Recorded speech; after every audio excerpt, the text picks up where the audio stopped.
the organization, first of all, like say a well done and a thumbs up, because they done a real good job. I mean, I used to fight karate and everything, martial arts and stuff before, and I could see the whole picture of what they doing. Is just like, it's amazing, you know. So my best fighter, wow. I mean, it's like I said, UFC done been a great job. But first looking when the UFC first started, and still been one of my favorites, been the Gracies. I mean, the Gracies family, Horace Gracie, Hickson Gracie, Whaler. I mean, they done been fighting here in Japan. They done fought in the States. I seen the UFC when they first started. I mean, excellent when Horace Gracie was performing. And for me, he's the best fighter ever been put out there. But if you want to talk about the one that is the best in the world, as in we speaking, is undefeated, to be Emelianko Fedorov from Russia. But me, I'm pretty much a Kimbo fan. I like Kimbo Slice and my main man, Body Slam, Rampage Jackson. You feel me? That's my boy. Yeah, I like, I mean, Chuck Liddell, the Iceman. Wow, dangerous. I love it, you know. Excellent. All right, all right. How do you think your training will benefit these people? Wow. Well, you know. Well, see, now you're talking about a different plateau right here. You're talking UFC, Elite XC. Well, it'll be different on a certain point, but it'll be beneficial because if you want to talk about as a martial artist, okay, and this training combined together, the way that I look at it, it says everything that these guys do in sport is they got to be in shape and they got to apply techniques to be able to win these matches. So these techniques and stuff right now that they got in mixed martial arts, the main thing they got is grappling right now that has done change the martial art world itself. And what grappling does is techniques apply on leverage in order to be effective. It don't got to be a strong guy to be able to apply these techniques. That's why I got different weight classes. And it's like I said before, the Horace Gracie was the first one to come over here. He was not the first one to prove it, but he was the first one that came over here to the United States through the UFC to show that the techniques through leverage could be able to be used and beat guys no matter how big or heavy you are or how strong you are. Now, my question and my contribution would be, so if it's a matter of leverage, being a weaker guy, you could apply these techniques and defend yourself in a fight. Now, figure during the course that I teach is for strengthening, of course.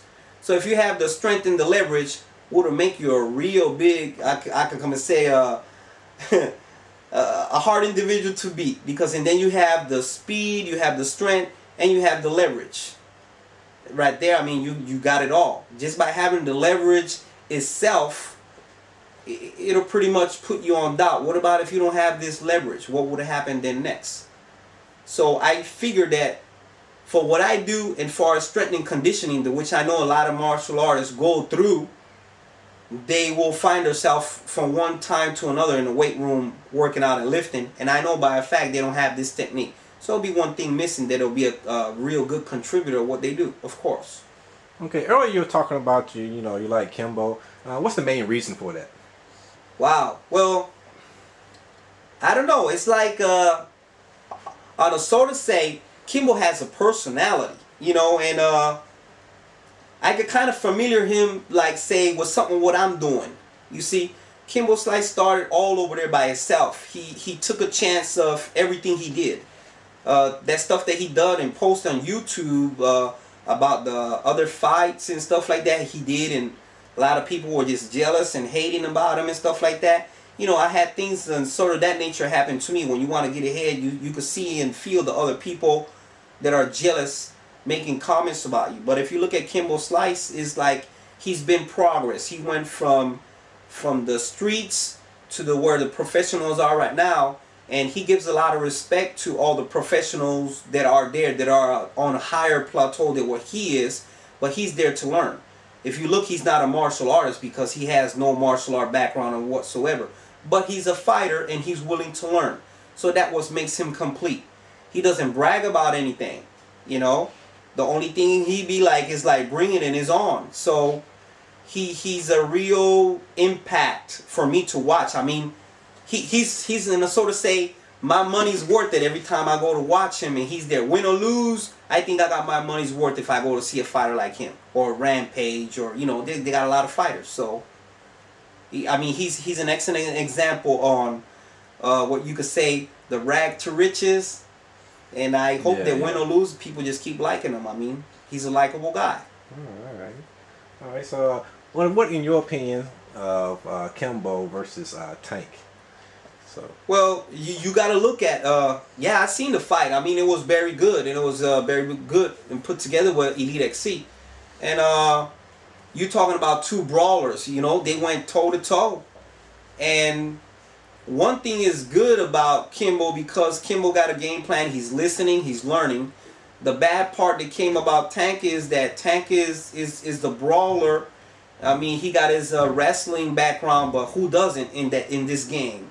And I could say a bad pointer that Tank has. I mean, he's a good and strong fighter, but if you don't listen to people and you're not training with people that is willing to show you in this game, you got to improve, because you're not the smartest one in the whole game. You got to be that thing like a sponge. Everything that falls you could absorb. You learn from different sources, techniques, and that's what martial arts is all about. You learn different techniques from different style for you be able to perform better when you're fighting.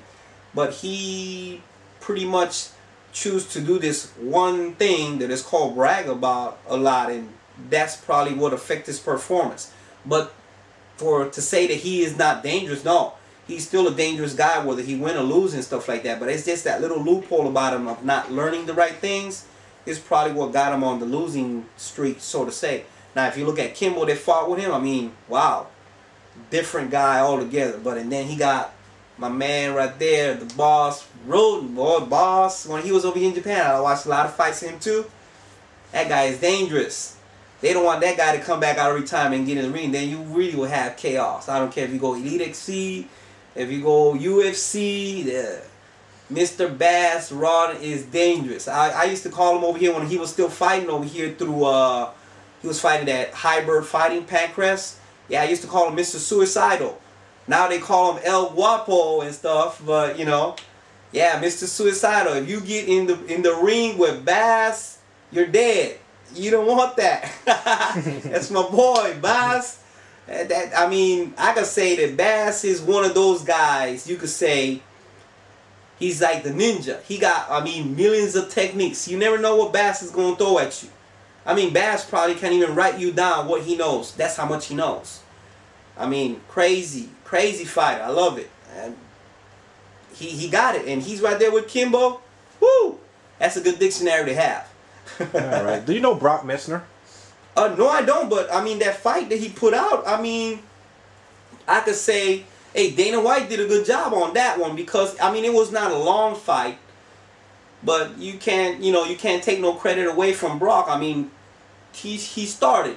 You see how quick when he started the fight, he did the takedown and stuff like that. So, you know, he's one of those guys that is willing to learn. So, I mean, you got to let it come at you, you know.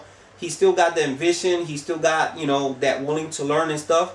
He's still in the UFC. So, yeah, he's another guy that would be, like, very impressive just to go watch, because you never know what he got. He's a big, young, strong guy. Yeah. Something to watch. Very good fight that, you know, Dana put together. Perfect. You're Spanish, so do you like Tito? Oh no, I can't stand that guy. No. Why is that? I mean, you know, he's a bragger. I mean, if I look at it in two ways, the way that he's talking about UFC and he's talking about Dana White. I mean, I don't know Dana White from nowhere neither, but the way that he's talking about the UFC is like if the UFC owns him something. If he look at the belts and the title and his record and where he ever won main stuff, he won it through the UFC.